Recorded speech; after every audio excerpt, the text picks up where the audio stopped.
Hi നമസ്കാരം, ഏവർക്കും ഒരിക്കൽ കൂടി സ്വാഗതം. ഇന്ന് നീറ്റിനെ കുറിച്ച് മറ്റൊരു വീഡിയോ ആണ് ചെയ്യുന്നത്.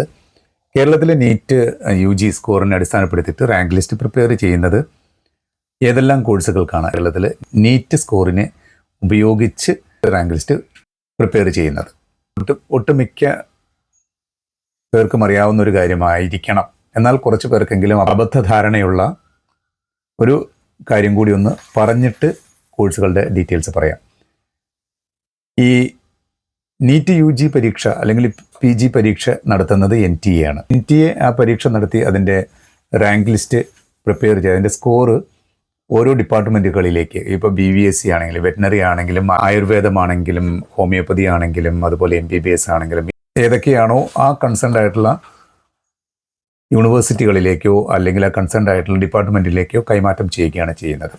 ഇതിനെ അടിസ്ഥാനപ്പെടുത്തിയിട്ട് മറ്റു ചില മാനദണ്ഡങ്ങൾ, ക്രൈറ്റീരിയകളെ കൂടി പരിഗണിച്ചുകൊണ്ടാണ് ഫൈനൽ റാങ്ക് ലിസ്റ്റ് പ്രിപ്പയർ ചെയ്യുന്നത്. സംസ്ഥാനങ്ങളിലാണെങ്കിലും ഇത് തന്നെയാണ്.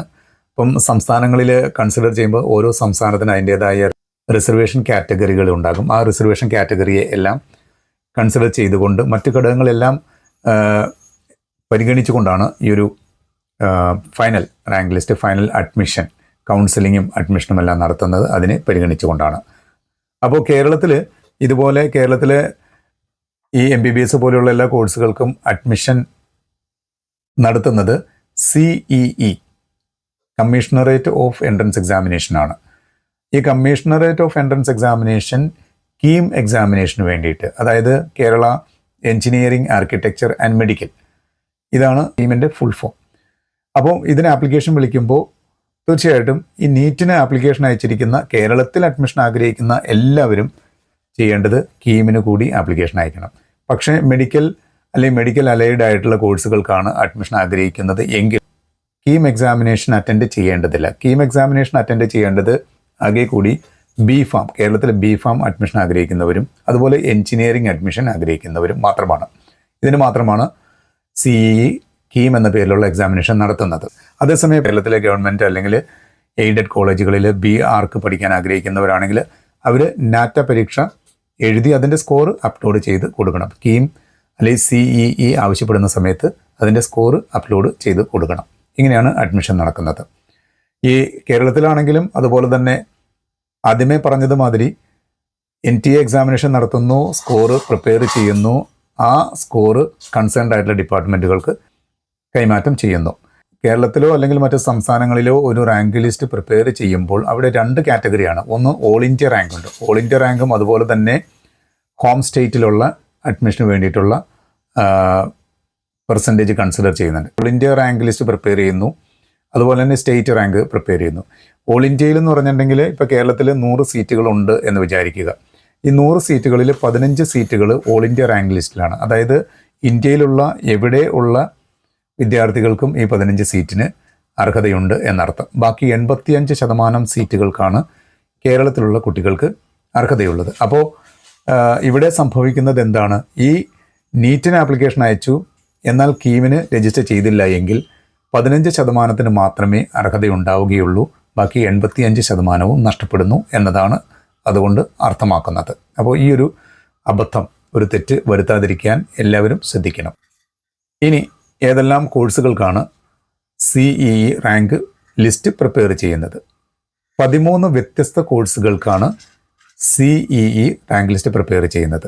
അപ്പോൾ റിസർവേഷനുണ്ട്. കേരളത്തിൽ പ്രത്യേകമായിട്ട് കേരള സ്റ്റേറ്റിൻ്റെ റിസർവേഷൻ ലിസ്റ്റ് ഉണ്ട്. ആ ലിസ്റ്റ് അനുസരിച്ചിട്ടുള്ള ഓരോ വ്യത്യസ്തമായിട്ടുള്ള വിഭാഗങ്ങൾക്കും ഉപവിഭാഗങ്ങൾക്കും പ്രത്യേകം ഇത്ര പെർസെൻറ്റേജ് സീറ്റ് അലോട്ട്മെൻ്റ് ഉണ്ട്. അതെല്ലാം കൺസിഡർ ചെയ്തിട്ടാണ് റാങ്ക് ലിസ്റ്റ് പ്രിപ്പയർ ചെയ്യുന്നത്.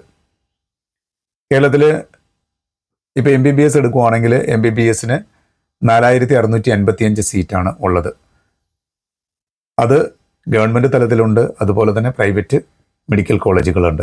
ഗവൺമെൻറ് തലത്തിൽ 12 മെഡിക്കൽ കോളേജുകളും പ്രൈവറ്റ് മെഡിക്കൽ കോളേജുകളായിട്ട് 21, മറ്റൊരെണ്ണം ഡീംഡ് ടു ബി ആണ്. ഇതിൽ ഗവൺമെൻറ് തലത്തിൽ 1755 സീറ്റും ബാക്കിയുള്ള 2900 സീറ്റ് പ്രൈവറ്റ് മെഡിക്കൽ കോളേജുകളിലും ആണുള്ളത്. CEEയുടെ വെബ്സൈറ്റ് ഒന്ന് പരിശോധിച്ച് കഴിഞ്ഞാൽ ഇതിൻ്റെ എല്ലാത്തിൻ്റെ ലിസ്റ്റുകൾ, ഗവൺമെൻറ് തലത്തിലും സെൽഫ് ഫൈനാൻസിങ് ആയിട്ടുള്ള കോളേജുകളുടെ എല്ലാ ലിസ്റ്റുകളും ഡെഫിനറ്റ് ആയിട്ടും ലഭിക്കുന്നതാണ്. അതുപോലെ ഡെൻ്റൽ കോളേജുകളുണ്ട് 26, അതും ഗവൺമെൻറ് ഉണ്ട്, പ്രൈവറ്റ് ഉണ്ട്. ആകെയുള്ള സീറ്റ് 2030. 6 ഗവൺമെൻറ് കോളേജുകളിലും കൂടിയിട്ട് 300 സീറ്റും ബാക്കി 20 പ്രൈവറ്റ് ഡെൻ്റൽ കോളേജുകളിൽ കൂടിയിട്ട് 1730 സീറ്റുകളുമാണ് ഉള്ളത്. മെഡിക്കൽ അതുപോലെ മെഡിക്കൽ അനുബന്ധ കോഴ്സുകൾ അങ്ങനെയാണ് 13 എണ്ണം എന്ന് പറഞ്ഞത്. മെഡിക്കൽ എന്ന് പറയുമ്പം അതിൽ MBBS ഉണ്ട്, BDS ഉണ്ട്, BSMS ഉണ്ട്, BUMS ഉണ്ട്, BAMS ഉണ്ട്, BHMS ഉണ്ട്. ഇത്രയുമാണ് മെഡിക്കൽ കോഴ്സുകൾ എന്നുള്ളത്. അതിന് ഓരോന്നിനും പ്രത്യേകമായിട്ട് റാങ്ക് ലിസ്റ്റ് CE പ്രിപ്പയർ ചെയ്യും. ഇതിൽ BSMS പഠിക്കാൻ ആഗ്രഹിക്കുന്ന കുട്ടികൾ അല്ലെങ്കിൽ +2 തലത്തിലോ തമിഴ് ഒരു വിഷയമായിട്ട് പഠിച്ചിരിക്കണം. ഇനി അത് പഠിച്ചിട്ടില്ല എങ്കിൽ പിന്നീട് അത് പഠിക്കേണ്ടതായിട്ട് വരും.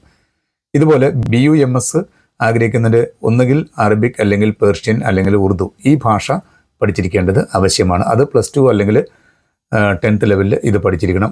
അതല്ലെങ്കിൽ മറ്റേതെങ്കിലും അംഗീകൃത സ്ഥാപനങ്ങളിൽ നിന്ന് ഈ കോഴ്സ് പഠിച്ചിരിക്കണം. ഇനി സംസ്കൃതം പഠിച്ചവർക്ക് BAMSന് പ്രത്യേകമായിട്ടുള്ള ഇത്ര പെർസെൻറ്റേജ് വെയിറ്റേജ് കൊടുക്കുന്നുണ്ട്.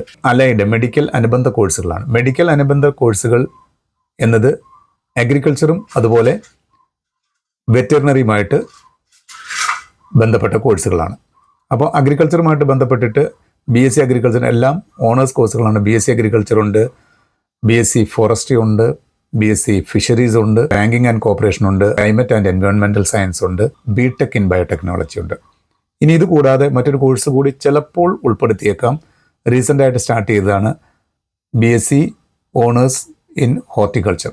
ഇത് ചിലപ്പോൾ കഴിഞ്ഞ വർഷം സ്റ്റാർട്ട് ചെയ്തതാണ്. അപ്പോൾ അതുകൊണ്ട് ചിലപ്പോൾ അത് ഉൾപ്പെടുത്തിയേക്കാം. സാധാരണ 50th പെർസെൻറ്റേജിലാണ്. അതായത് ഇപ്പം MBBSും അങ്ങനെയുള്ള കോഴ്സുകൾക്കാണെങ്കിൽ മെഡിക്കൽ കോഴ്സുകൾക്കാണെങ്കിൽ 50th പെർസെൻറ്റേജാണ് മിനിമം വേണ്ടത്.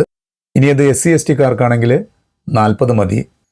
SEBC socially and educationally backward classes ആണ്. അവർക്ക് 45% വേണ്ടത്. അലൈഡ് കോഴ്സുകൾക്കാണെങ്കിൽ ഈ 720ൽ 20 മാർക്ക് ലഭിച്ചാൽ മതി.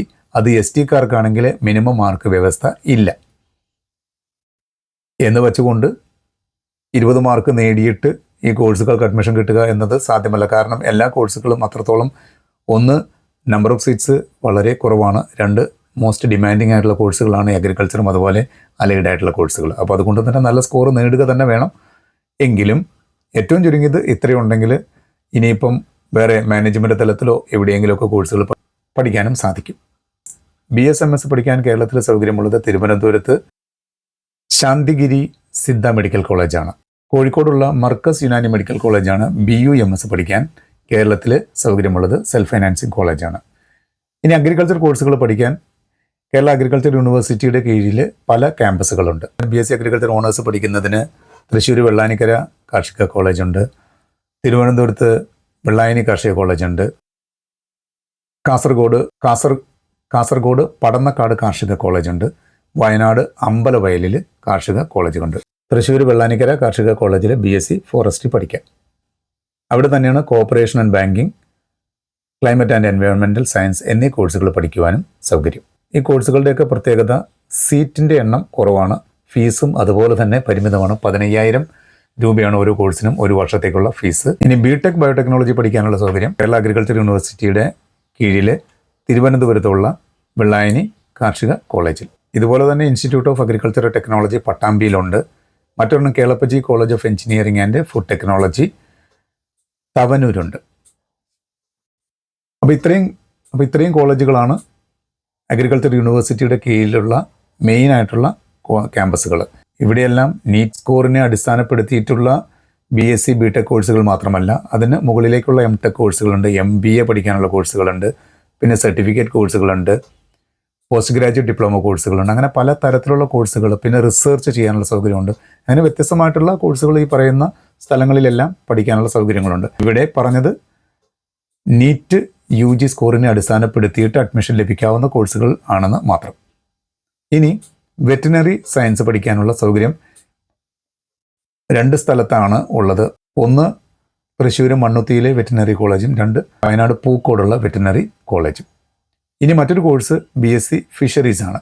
BSc ഫിഷറീസ് കൊച്ചിയിൽ പനങ്ങാടുള്ള ക്യുഫോസിൻ്റെ ക്യാമ്പസിലാണ് BSc ഫിഷറീസ് പഠിക്കാനുള്ള സൗകര്യം. ഇത് കൂടാതെ തന്നെ AFMC നടത്തുന്ന മിലിറ്ററി നഴ്സിംഗ് കോഴ്സ്, പിന്നെ BSc നഴ്സിംഗ് ചില പ്രത്യേകമായിട്ടുള്ള, ഉദാഹരണത്തിന് PGI MER, പിന്നെ ജിപ്മറിൽ BSc നഴ്സിംഗ് മാത്രമല്ല പാരാമെഡിക്കൽ കോഴ്സുകളും ഈ പറയുന്ന നീറ്റ് UG അടിസ്ഥാനപ്പെടുത്തിയിട്ടാണ് അഡ്മിഷൻ നടത്തുന്നത്. ഇത്രയും പറഞ്ഞതിൽ നിന്ന് വളരെ വ്യക്തമായിട്ടുള്ളൊരു ധാരണ എല്ലാവർക്കും ലഭിച്ചു കാണും എന്ന് വിചാരിക്കുന്നു. നീറ്റ് UG പരീക്ഷയ്ക്ക് ഇത്രത്തോളം പ്രാധാന്യം കൈവരുന്നത് ഇതുകൊണ്ട് മാത്രമാണ്.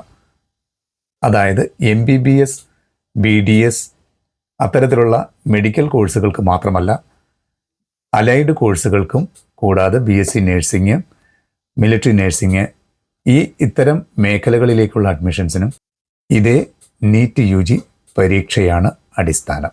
എല്ലാവർക്കും ഏകദേശം ഒരു ധാരണ നീറ്റ് UG പരീക്ഷ എന്തിനെല്ലാം അഡ്മിഷൻ കിട്ടുന്നതിനുള്ള യോഗ്യത പരീക്ഷയാണ് എന്നതിനെക്കുറിച്ചൊരു ധാരണ ഉണ്ടാക്കാൻ ഈ വീഡിയോ സഹായിച്ചു എന്ന് പ്രതീക്ഷിക്കുന്നു. സ്നേഹപൂർവ്വം നമസ്കാരം.